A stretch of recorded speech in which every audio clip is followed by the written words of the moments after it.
प्रणाम मित्रों, कुलदीप भगत online classes में पुनः स्वागत करता हूं आपका। अपन बात कर रहे हैं रीट लेवल सेकंड की एसएसटी विषय में वस्तुनिष्ठ प्रश्नों की बात करेंगे। टॉपिक है सूफी आंदोलन। प्रश्न देखिए पहला, मेरे बादशाह, यह अच्छा नहीं है कि आप आदेश जारी करें और उपरोक्त वाक्य किस सूफी संत ने अकबर को अपने निवास पर नमाज पढ़ने के लिए कहने पर कहा था? तो किसने कहा था?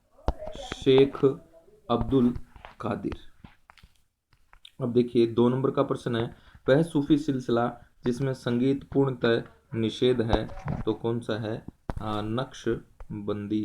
अब देखिए प्रश्न नंबर 3 में है, निम्नलिखित में से कौन से सूफी संत ने प्राणायाम की पद्धति को अपनाया तथा सिद्ध कहलाए? तो तीसरे नंबर का जो क्वेश्चन है उसमें है निजामुद्दीन औलिया। अब चौथे नंबर का जो प्रश्न है इसमें देखिए, सूफी संत का जन्म इस्लाम के वक्श से हुआ है, किसने लिखा है? बड़ा ही इंपॉर्टेंट क्वेश्चन है, प्रोफेसर हुमायूं कबीर ने। अब देखिए 5वें नंबर का प्रश्न है, इसको सुमेलित करना है और इसमें सूची प्रथम और सूची द्वितीय दे रखी है। तो देखेंगे इसमें मुरीद जो है ये शिष्य को कहते हैं, अभंग है ये आपका जो है अभंग में देखेंगे अभंग है यह विठोबा को समर्पित भक्ति काव्य। नेक्स्ट आपका जो है कौन सा है? मुर्शीद, ये हो गया सूफी गुरु पथ प्रदर्शक। तो आपका जिसके अंदर आंसर जो है ये हो जाएगा, आप लिख करके इसको कर सकते हैं। 5वें नंबर पे उपरोक्त सभी क्या हैं? सुमेलित हैं। 5 नंबर पे चौथा ऑप्शन हो जाएगा। अब देखिए 6ठे नंबर का प्रश्न है, सूफी परंपरा में पीर से क्या आशय है? तो क्या आशय है सूफी परंपरा में? सूफी संतों सभी सूफी संतों में सर्वश्रेष्ठ। 7 नंबर में देखेंगे अपन, वह सूफी संत कौन था जो यह मानता था कि भक्ति संगीत ईश्वर के निकट पहुंचाने का मार्ग है? कौन मानता था? शेख मोइनुद्दीन चिश्ती। अब देखिए 8वें नंबर पे देखिए, ख्वाजा मोइनुद्दीन चिश्ती किसके शिष्य थे? तो ख्वाजा उस्मान हारूनी। ये क्वेश्चन पूछा जा चुका है। नेक्स्ट अपन बात करते हैं 9 नंबर का क्वेश्चन है, महान सूफी फकीर जो अन्य सभी ग्रंथों का कटु आलोचक था वह था कौन? बुल्ले शाह। नेक्स्ट है 10 नंबर का जो क्वेश्चन है, सूफी संतों ने फना के जिस सिद्धांत का प्रचार किया उसका मतलब क्या था? तो फना का जो मतलब है ये है ईश्वर से तादम्य द्वारा मानव गुणों का विनाश। 11 नंबर में देखिए, कश्मीर की शैव महिला योगी का नाम बताइए। तो लाल देद या लल योगेश्वरी। 12 नंबर का प्रश्न है, वह सूफी संत कौन सा था जिसे पंजाबी साहित्य का पहला कवि माना जाता है और किसकी रचनाएं आदि ग्रंथ में संकलित हैं? तो ये कौन सा हो गया? बाबा फरीद। 13 नंबर का प्रश्न है, कृष्ण आख्यान की विशेषताओं को व्यक्त करने वाले इस्लामी पर्याय किसने प्रस्तुत किए थे? तो मीर अब्दुल वाहिद ने प्रस्तुत किए थे। 14 नंबर का प्रश्न है, शाहजहां का ज्येष्ठ पुत्र दारा शिकोह किस सूफी सिलसिले का अनुयायी था? तो किस सूफी सिलसिले का अनुयायी था? कादरिया सिलसिले का अनुयायी था। 15 नंबर में देखिए, दारा शिकोह की अत्यंत प्रसिद्ध रचना कौन सी थी जिसमें उसने प्रमाणित किया था कि इस्लामी विचारधाराएं हिंदू विचारधाराओं के समान है? तो कौन सा है? मजमूल बहरीन ये ग्रंथ है। 16 नंबर का प्रश्न, इसमें देखिए, प्रथम मुगल बादशाह बाबर ने भारत में किस सूफी सिलसिले का प्रचलन किया था? ये था नक्शबंदियाँ। नेक्स्ट है 17 नंबर का प्रश्न, ईश्वर का देवी ज्ञान, विश्वास, भक्ति और चिंतन से प्राप्त किया जा सकता है, यह विचार प्रस्तुत करने वाला प्रथम सूफी संत कौन है? यह है इब्न उल अरबी। 18 नंबर का प्रश्न, सूफी मत के आधारभूत सिद्धांतों का प्रतिपादन किसने किया था? तो किसने किया था? अब्दुल करीम अल जिल्ली। नेक्स्ट है 19 नंबर का प्रश्न है, चिश्तिया सिलसिला भारत में सर्वाधिक लोकप्रिय क्यों हुआ? तो इसके अंदर है उपयुक्त सभी। देखते हैं ऑप्शन। इसके अनेक संतों का उदार एवं सहिष्णु दृष्टिकोण, चिश्ती संतों का जन सामान्य के साथ तादात्म्य और अपने उच्च नैतिक आदर्शों के कारण। उपयुक्त सभी है। तो 20 में देखिए, सूफी रहस्यवाद के लिए कुरान अत्य आवश्यक था क्योंकि सूफी लोगों का यह विश्वास था कि सूफी लोगों का यह विश्वास था कि ईश्वरीय ज्ञान तर्क से नहीं बल्कि इल्हाम या देवी संदेश से प्राप्त हो सकता है। तो इसके अंदर क्या हो जाएगा? ये सही हो जाएगा 20 नंबर का प्रश्न। अब देखिए 21 नंबर का प्रश्न है, भारत के 3 मुख्य सूफी सिलसिलों में से निम्नलिखित में से कौन सा एक सिलसिला नहीं था? तो कौन सा सिलसिला नहीं था? सुतारी नहीं था। 22 नंबर में देखिए, भारत के किस क्षेत्र में फिरदौसी सिलसिला लोकप्रिय था? तो कौन सा है? बिहार। लोकप्रिय था बिहार के अंदर। अब देखिए 23 नंबर का है, सुरावर्दी तथा चिश्ती सिलसिले में मतभेद के कारण क्या थे? तो इसमें है तीसरा नंबर का ऑप्शन है, क्या था? चिश्तियों के विपरीत सुरावर्दी लोग निर्धनता का जीवन व्यतीत करने में विश्वास नहीं करते थे, उन्होंने राजकीय सेवा को अपना लिया था। अब देखिए आगे आपका जो प्रश्न है ये 25 नंबर का प्रश्न है और 25 नंबर में आप देखेंगे, सूफियों ने हिंदू धर्म से निम्नलिखित कौन सी पद्धति ग्रहण की थी? तो कौन सी पद्धति ग्रहण की थी? साधना के लिए अनेक योगाभ्यास का अनुसरण। 26 नंबर का जो प्रश्न है इसमें देखिए, बौद्धिक स्तर पर सूफीवाद हठ योग के किस ग्रंथ से प्रभावित था? तो अमृत कुंड से। अब देखिए 27 नंबर का प्रश्न, निम्नलिखित में से किसने इस्लाम एवं हिंदू धर्म के मध्य सेतु का कार्य किया था? इस्लाम एवं हिंदू धर्म के मध्य सेतु का कार्य किया था। तो देखेंगे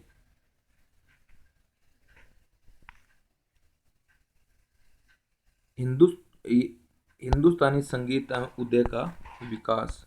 2 नंबर का प्रश्न। अब देखेंगे आप 28 नंबर का, कौन सूफी संत संगीत में अपनी अद्भुत कुशलता के लिए विख्यात था?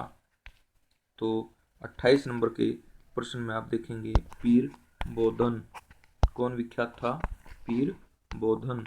अब देखिए 29 नंबर में, अन उल हक की सूफी अवधारणा वेदांत की किस संकल्पना से अभिप्रेरित है? तो 29 नंबर में देखेंगे उपयुक्त सभी, यानी एकम अद्वैतम, यानी दूसरे के बिना एक, अहम ब्रह्मास्मि, मैं ही सर्वोच्च सत्ता, तत्त्वम असि, जो तुम हो, यानी उपयुक्त सभी से अभिप्रेरित है। 30 नंबर का प्रश्न है, प्रमुख सूफी सिलसिलों के भारत आगमन का सही क्रम है? बड़ा इंपॉर्टेंट क्वेश्चन है। चिश्ती, सुरावर्दी, फिरदौसी, सतारी, कादिरी और नक्शबंदी, ये सही क्रम है।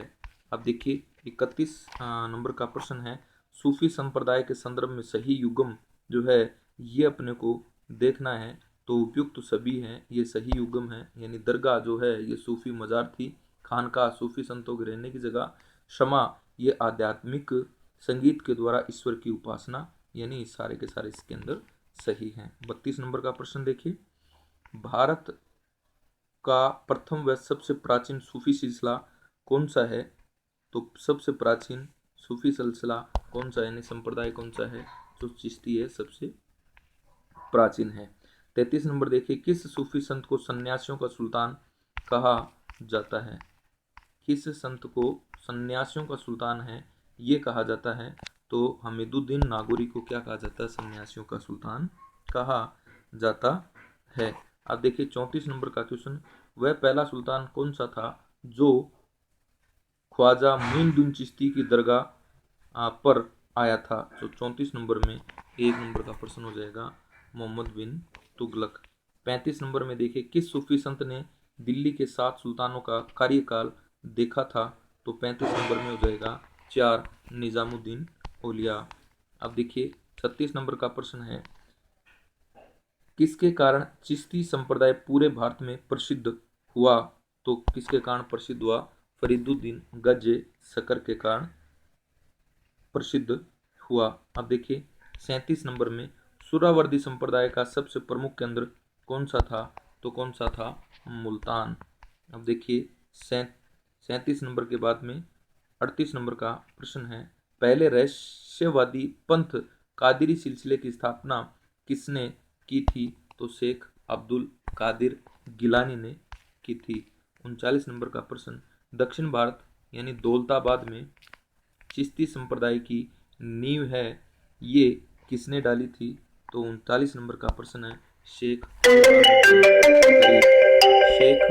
बुरहानुद्दीन गरीब है, इसने क्या डाली थी? परंपरा डाली थी। आगे देखिए 40 नंबर का प्रश्न है, इसमें देखेंगे आप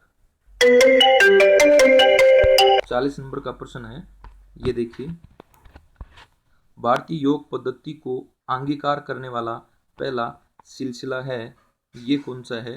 तो कौन सा है? चिश्ती सिलसिला है। अब देखेंगे 41 नंबर का जो प्रश्न है, गुंजल असरार व अनिशुल अरवाह पुस्तकों के रचयिता कौन है? तो मोइनुद्दीन चिश्ती। 42 नंबर का प्रश्न है, मोइनुद्दीन चिश्ती की जीवनी मुनीश अल अखाह यानी आत्मा का विश्वास किसने लिखा है? तो जहां आरा ने लिखा है। 43 नंबर का प्रश्न है, सुल्तान उल मशेख के नाम से कौन जाना जाता था? तो शेख निजामुद्दीन औलिया को जाना जाता था। 44 नंबर का प्रश्न है, ये है चिरागे दिल्ली के नाम से कौन जाना जाता था? चिरागे दिल्ली के नाम से कौन जाना जाता था? तो शेख नासिरुद्दीन महमूद है ये चिरागे दिल्ली के नाम से जाना जाता था। 44 के बाद में 45 का प्रश्न है, उस सूफी सिलसिले का नाम बताइए, उस सूफी सिलसिले का नाम बताइए जिसके संत सामान्यतः स्त्री वेश में रहते थे। 45 नंबर का प्रश्न है, स्त्री वेश में रहने वाले सूफी संतों का नाम आपको बताना है, तो कौन थे? सुहरावर्दी। 46 में देखिए सूफी शब्द का प्रयोग करने वाला प्रथम लेखक कौन था? तो सूफी शब्द का प्रयोग करने वाला पहला जो लेखक है यह कौन था साहब? 46 नंबर का प्रश्न है, एक है जाहिज। कौन था? 1 नंबर का ऑप्शन सही है जाहिज। 47 नंबर का प्रश्न देखिए, बंगाल में निजामुद्दीन औलिया के प्रमुख शिष्य सिराजुद्दीन उस्मानी थे, इन्हें किस नाम से जाना जाता था? तो 47 नंबर में 2 है आखिरी सिराज के नाम से जाना जाता था। 48 नंबर का प्रश्न, बहाउद्दीन जकारिया को किसने शेख उल इस्लाम की उपाधि दी थी? तो किसने दी थी? इल्तुतमिश ने दी थी। 39 नंबर का प्रश्न, बंगाल के इस्लामीकरण में किसकी विशिष्ट भूमिका रही थी? तो किसकी विशिष्ट भूमिका रही थी? शेख जलालुद्दीन तबरीजी की भूमिका रही थी। 50 नंबर में देखिए, बहर उल हयात सिद्धांत किसने प्रतिपादित किया था? मोहम्मद गोश ने प्रतिपादित किया था। अब देखिए 51 नंबर का प्रश्न है, किसे मजद्वीद आरिफशानी यानी इस्लाम धर्म का सुधारक के नाम से भी जाना जाता है? तो इस्लाम धर्म का सुधारक के नाम से किसे जाना जाता है? शेख अहमद सरहिंदी को कहा जाता है। 52 नंबर का प्रश्न देखिए, निम्नलिखित सूफियों में से किसने कृष्ण को औलिया के रूप में माना तो ये है शेख या शाह मोहम्मद गोश। अब देखिए 53 नंबर का प्रश्न है, योग कलंदर नामक पुस्तक का रचयिता कौन था? तो कौन था? सैयद मुर्तजा। अब देखिए 54 नंबर का प्रश्न है, शरिया किस पर आधारित है? शरिया किस पर आधारित है? तो कुरान शरीफ और हदीस दोनों पर आधारित है। 55 नंबर का प्रश्न, सत्य कथन है, ये अपने को देखना है। सत्य कथन तो देखेंगे, जीनन नाम से भक्ति गीत पंजाबी, मुल्तानी, सिंधी, कच्छी, हिंदी, मुल्तानी में दैनिक प्रार्थना के दौरान गाए जाते थे। सही कथन है। शाह हमदान मस्जिद कश्मीर की सभी मस्जिदों में मुकुट का नगीना है। ठीक बात है। सिलसिला सिलसिला का शाब्दिक अर्थ जंजीर होता है, तो यानी उपरोक्त तीनों के तीनों कथन सही है। नेक्स्ट है 56 के अंदर कथन, सत्य कथन है, ये अपने को देखना है। तो देखेंगे 1 नंबर पे, कुछ रहस्यवादी खानका का तिरस्कार करके फकीर की जिंदगी बिताते थे। इन्हें विभिन्न नामों से जाना जाता था, कलंदर, मदारी, मलंग, हैदर। सरिया की अवहेलना करने के कारण वे बेसरिया कहलाते थे। आगे देखिए, सही क्वेश्चन, सही पहला ऑप्शन सही है। अब देखेंगे दूसरा ऑप्शन, वली ईश्वर का मित्र व सूफी था जो अल्लाह के नज़दीक होने का दावा करता था। उसने मिली बरकत से करामात करने की शक्ति रखता था। तीसरे नंबर पे, बरकत का अर्थ संत का आध्यात्मिक आशीर्वाद था। उपयुक्त सभी हैं, ये कथन सही है आपके। 57 नंबर का जो आपका प्रश्न है, ये है, कश्फ उल महजूब पर्दे वाले की बेपर्दगी नामक ग्रंथ की रचना किसने की थी? अबुल हसन उल हुज विहरी। 58 नंबर का प्रश्न, ख्वाजा मोइनुद्दीन चिश्ती की दरगाह का सबसे पहला किताबी जिक्र कब आता है? तो कब आता है? 14वीं शताब्दी में आता है। अब देखिए 59 नंबर का प्रश्न, कौल शब्द का प्रयोग निम्न में से प्रमुख रूप से किससे संबंधित है? तो किससे संबंधित है? अमीर खुसरो से संबंधित है। 60 नंबर का प्रश्न है, उन दो सूफी संप्रदायों के नाम बताइए जिनका राज्य से घनिष्ठ संबंध था। तो सुहरावर्दी और नक्शबंदी। 61 नंबर का प्रश्न है, तो इसमें देखेंगे आप, सूफी मत से संबंधित निम्न कथनों में से कौन सा एक कथन सही नहीं है? तो 61 में आपको कौन सा कथन सही नहीं है ये देखना है। ऑप्शन पढ़ूं, सूफिया ने कुरानों की व्याख्या अपने निजी अनुभव के आधार पर करी, तो आपका कथन सही है ये। पीर की मृत्यु के बाद उसकी दरगाह उनके मुरीदों के लिए भक्ति का स्थल बन जाती थी, सही है। खानका सामाजिक जीवन का केंद्र बिंदु थी, सही है। सूफी मत में नाच गाना और संगीत पर पाबंदी थी, ये कथन सही नहीं है, पाबंदी नहीं थी। अब देखिए 62 नंबर का प्रश्न, मलफूजात का संकलन किसने किया था? मलफूजात का संकलन अमीर हसन सिजजी देहलवी ने किया था। 63 नंबर का प्रश्न, मकतूबात लिखे हुए पत्रों का संकलन की रचयिता है, यह कौन है? तो सूफी संतों द्वारा अपने अनुयायियों और सहयोगियों को लिखे गए पत्र इसके अंदर आते हैं, ये संकलन है। 64 नंबर का प्रश्न देखिए, भारत में लिखे गए पहले सूफी तजकिरा का नाम बताइए जिसका रचनाकार मीर खुर्द है। तो पहला तजकिरा है, ये कौन सा है? शियार उल ओलिया। अब देखिए 65 नंबर का प्रश्न है, लाहौर में सूफी मत का प्रचार किया, तो किसने किया था? अबुल हसन उजवीरी ने लाहौर में सूफी मत का प्रचार किया था। अब देखिए 66 नंबर का प्रश्न है, मुनीस उल अखा निम्न में से किसकी जीवनी है? तो किसकी जीवनी है? शेख मोइनुद्दीन चिश्ती की जीवनी है। आप देखिए 67 नंबर का प्रश्न है, 67 नंबर का प्रश्न, निम्नलिखित कथनों पर विचार करें। तो 67 नंबर का प्रश्न है, इसमें देखिए विचार करना अपने को, ख्वाजा मोइनुद्दीन चिश्ती गरीब नवाज के नाम से जाना जाता था, बिल्कुल जाना जाता था। अकबर पहला सुल्तान था जो इसकी दरगाह पर आया था। नेक्स्ट है अकबर दरगाह पर 14 बार आया था। तो इसके अंदर आपका जो कथन है 67 में 2 नंबर का, केवल 2 नंबर का कथन है, ये सही है। यानी अकबर है यह पहला सुल्तान था जो इसकी दरगाह पर आया था। 67 में 2 नंबर का सही है कथन। अब देखिए 68 नंबर का प्रश्न, सुल्तान उल मशेख यानी शेखों के सुल्तान की पदवी से किसको संबोधित किया गया था? शेखों के सुल्तान की पदवी से किसे संबोधित किया गया था? शेख निजामुद्दीन औलिया को संबोधित किया गया था। 69 नंबर का प्रश्न है, मुझे धन दे दो, मैं इसे दरवेशों में बांट दूंगा, पर जहां तक जमीन के पट्टे का सवाल है उसे उन लोगों को दे दो जिन्हें उनकी कामना हो। उपरोक्त कथन निम्न में से किसका है? तो किसका है सर? शेख फरीदुद्दीन का है। अब देखेंगे 70 नंबर का प्रश्न है, नयमार परंपरा में स्त्री शिव भक्त के रूप में किसे जाना जाता है? किसको जाना जाता है स्त्री शिव भक्त के रूप में? तो 70 का प्रश्न है,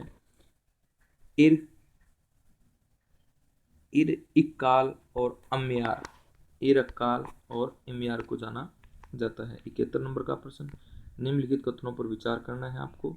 तो देखिए, कोल को कव्वाली के शुरू और आखिरी में गाया जाता है।